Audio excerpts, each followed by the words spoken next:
Hello everyone, সবাই কেমন আছো? আশা করছি ভালো আছো।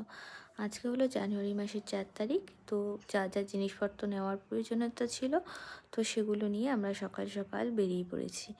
আর সেদিন এত ঠান্ডা ছিল কি বলবো, হাই রোডে উঠে একটু অল্প করে ভিডিও ক্লিপ নিয়েছিলাম। তারপরে ননদের বাড়ি থেকে ননদের মেয়েকে নিয়ে আমার বাড়ি যাচ্ছিলাম। একটু লেট হয়ে গেছে, 12টা বেজে গেছিলো। এই হলো আমার বোনের মেয়ে। আর আমার ননদের মেয়েকে তো সবাই চেনোই। আর আমার বোনও এসেছিল। আর সেদিন বাড়িতে অনেক লোকজন, হট্টগোল, খাওয়া দাওয়া, অনেকটাই মজা করেছিলাম। আর মাসিও চলে এসেছিলো 1টা নাগাদ। আর আমার পছন্দের মোয়াও এনেছিল। শীতকালের এই প্রথম আমি মোয়াটা খাবো।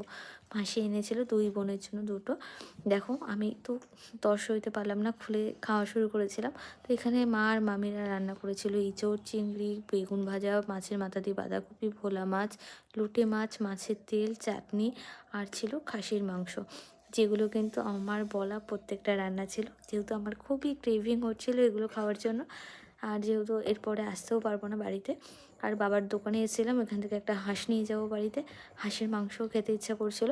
তারপরে যাই হোক বেরিয়ে পড়েছিলাম, যেহেতু খুবই ঠান্ডা ছিল।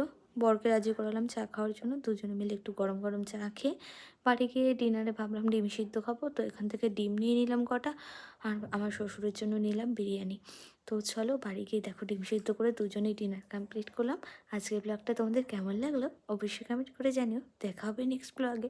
Tata, bye, see you.